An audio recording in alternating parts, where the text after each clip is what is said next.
themes in Women in Love. पहला theme है marriage and work. The four central characters of Lawrence's novel test the expectation of their society, chiefly through their unconventional attitude toward the institution of marriage and work. तो कहते हैं कि जो Lawrence के novel के characters हैं, जो four major characters हैं, वो जो हैं वो सोसाइटी का जो एक बना हुआ है इंस्टीट्यूशन ऑफ मैरिज, उसको वो डिनाई करते हैं और अपना अनकन्वेंशनल एटीट्यूड, मतलब उसको वो फॉलो नहीं करते. तो वो सोसाइटी जो है वो क्या रवैया उनकी तरफ करती है वो दिखाया गया है. Gudrun and Ursula Brangwyn, they both are sisters, okay, remember that. Gudrun and Ursula are spirited and independent women, although they are not from the upper class. तो ये जो हैं ये जज्बे वाली इंडिपेंडेंट वुमेन हैं दोनों बहनें, और हालांकि ये फिर भी अपर क्लास से नहीं है, मिडिल क्लास से हैं, लेकिन फिर भी ये इंडिपेंडेंट हैं.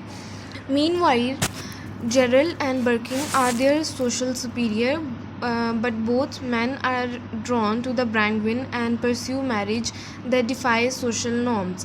तो जो जेरल्ड और बर्किन हैं ये दोनों जो हैं ये सोशल सुपीरियर्स हैं.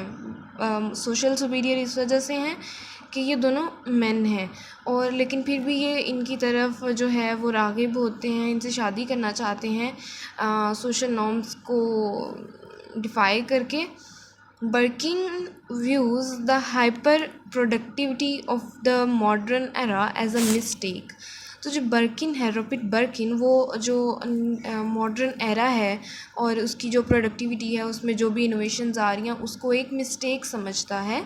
And things that work can not save humanity, और कहता है कि जो काम है वो जो उसका काम है वो जो कर रहा है वो ह्यूमैनिटी को नहीं बचा सकता.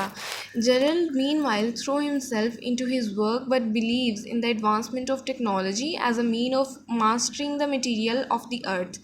तो जो दूसरी साइड पे जेरल्ड है वो समझता है कि जो एडवांसमेंट हो रही है टेक्नोलॉजी में वो बहुत अच्छी चीज़ है, और इससे ज़िंदगी में और ज़मीन पे रह के काफ़ी ज़्यादा जो तरक्की है वो की जा सकती है. ठीक है, अगला हमारा थीम है the triangle of desire. Triangle of desire ऐसे कि जो डिफरेंट कैरेक्टर्स हैं वो कैसे एक दूसरे के गिर्द घूम रहे हैं. ठीक है, दे थ्री आर कनेक्टेड. ठीक है, like a triangle. Okay, triangles of desire are everywhere in Lawrence novel. तो हर लॉरेंस के नावल में ट्रायंगल ऑफ डिज़ायर पाया जाता है, suggesting that human desire circulate in part by seeing and imitating the desire that another person displays. Gerald loves Birkin but sees him desiring Ursula, which contribute to Gerald's desire for Birkin and also to his desire for Gudrun as a substitute. अच्छा, जो Gerald है वो बर्किन से प्यार करता है, लेकिन Gerald की जो डिज़ायर है बर्किन के लिए वो उसी की वजह से वो उर्सला से प्यार करता है. और मतलब ये इन तीनों का, जेरल्ड, बर्किन और उर्सला, इन तीनों का जो है वो ट्रायंगल चल रहा है. बर्किन सीन जेरल्ड डिज़ायरिंग गुडरन. बर्किन जो है वो जेरल्ड को देखता है कि वो गुडरन के लिए ख्वाहिशमंद है, which heightens his attraction to Gerald and makes him hesitant to marry Ursula for fear of separating the two men. तो इसी वजह से जेरल्ड की जो अट्रैक्शन है फॉर बर्किन और उर्सला, वो जो है उससे उसको लाइक फियर फील होता है कि वो सेपरेट कर देगा दोनों मेन को. At the end of novel a triangle emerge between Gudrun, Gerald and Loerke, which sparks Gerald's violent attack against them and lead to his death by exposure. तो जो नावल के एंड पे जो एक ट्रायंगल होती है वो ये है कि जो इमर्ज होती है वो ये है कि गुडरन और जेरल एंड ल्योरकी इनकी ट्रायंगल इमर्ज होती है एट द एंड, क्योंकि गुडरन जो है वो उससे ल्योरकी जो होता है उससे प्यार करने लग जाती है, उसके साथ चली जाती है, जो एक आर्टिस्ट होता है ना। तो जेरल को फिर मतलब वो कह लें कि एक जेलसी फील होती है, ठीक है, और वो फिर इसी वजह से उसको अटैक भी करता है। Gudrun compares this situation ironically to the Holy Trinity, calling it a pretty little sample of the eternal triangle and a trinity of hate.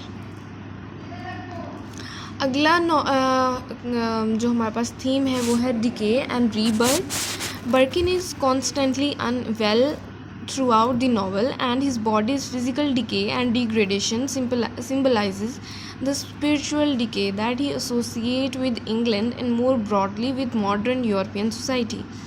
तो जो बर्किन है वो थ्रू आउट द नावल वो फिज़िकली फ़िट नहीं है, ठीक है, और उसकी जो मॉरली वो डिग्रेड हो रहा है, मतलब गलत चीज़ों में वो पढ़ रहा है। तो ये सिंबलाइज़ करता है, उसको वो एसोसिएट करता है इंग्लैंड की मॉरलिटी डिग्रेडेशन के साथ। और अगर हम इसको मोर ब्रॉडली देखें और तो ये मॉडर्न यूरोपियन सोसाइटी जो है उसकी डिग्रेडेशन को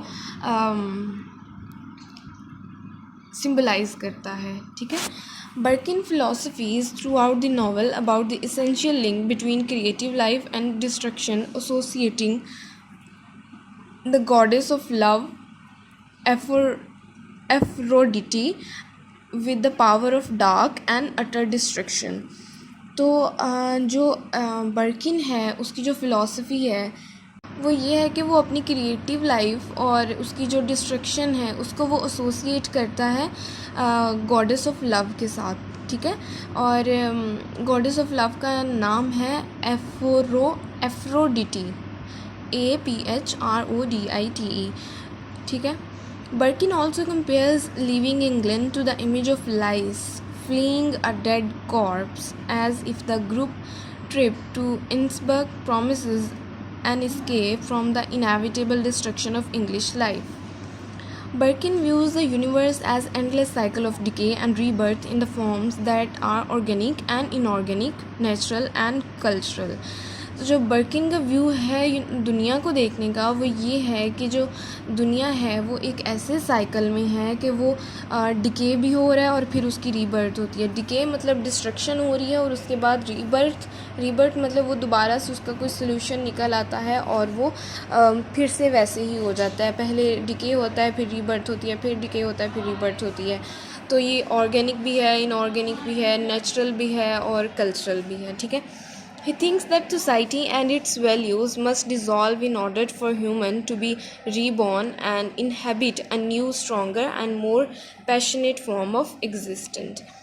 Next हमारे पास थीम है repression and instincts. रिप्रेशन कहते हैं किसी चीज़ को सप्रेस करना, मतलब उसको दबा देना, और इंस्टिंक्ट्स होता है कि एक स्पेशल काइंड ऑफ बिहेवियर जिसकी वजह से आप पोजेस कर देते हैं अपने किसी बिहेवियर को या अगले किसी बिहेवियर को, ठीक है। तो repression and instincts is another theme of this novel. The difficult relationship between instinctual desire and repression is central to women in love. The main character of Lawrence's novel, Ursula, Gudrun, Birkin and Gerald, all suffer in various ways from the conflict between their desire and the dictates of social norms. ठीक है, तो जो main character हैं novel के Ursula, गुडरन, बर्किन और Gerald हैं, ठीक है। तो ये किसी ना किसी तरीके से सफ़र कर रहे हैं और इनका कोई कॉन्फ्लिक्ट चल रहा है बिटवीन देयर डिज़ायर, अपनी ख्वाहिशात के दरमियान इनका कॉन्फ्लिक्ट चल रहा है और सोशल नॉर्म्स के बीच में इनका कॉन्फ्लिक्ट है between social norms and their desires, ठीक है। Birkin and Gerald desire one another but repress and stifle their love in pursuit of marriage with the Brangwyn sisters. When Ursula classroom receives an unexpected visit from Birkin early in the novel, her desire is stirred but it creates an anxiety. तो जब बर्किन जो है वो Ursula के classroom में आता है, एक अनएक्सपेक्टेड विज़िट उसको बता के नहीं आता, तो वो एक एंग्जाइटी जो है वो क्रिएट हो जाती है. She suffers over the course of the novel from her conflicted emotions regarding Birkin, whose demands are highly unconventional and force Ursula to examine her willingness to give all of herself to the love between them. तो वो शुरू novel के start से ही उसका conflict मतलब वो conflict में है between her emotions regarding Birkin. ठीक है, तो मतलब वो सेटिस्फाइड नहीं है अपने रिलेशनशिप के साथ Birkin के साथ. ठीक है, तो likewise Gudrun finds Gerald compelling but fearsome in his brute physicality. She wavers between being compulsive, attracted to and repelled by him. तो वो उसके साथ एक अट्रैक्शन भी है और रिपल्शन भी है. ठीक है, मतलब वो उसकी तरफ अट्रैक्ट भी हो रही है और उसकी तरफ नहीं भी हो रही. एक कॉन्फ्लिक्ट चल रहा है throughout the novel. Gudrun's situation is in turn mirrored by Gerald's attitude toward her, since he finds her alluring and superior to him in spirit, yet he often moves to attack or destroy her when she triggers feelings in him. और जो गुड्रन और Gerald की situation है ना, वो ये है कि इसमें गुड्रन सुपीरियर समझती है अपने आप को. ठीक है, और इसकी वजह से ही जो जेरल्ड है वो उस पर अटैक करने की कोशिश करता है, उसको डिस्ट्रॉय करने की कोशिश करता है जब भी वो उसकी फीलिंग को ट्रिगर करती है. मतलब जब भी उसको उसकी याद आती है तो उसको डिस्ट्रॉय करना चाहता है. Throughout the novel human instincts are represented as unpredictable and intense passion that trigger forms of repression.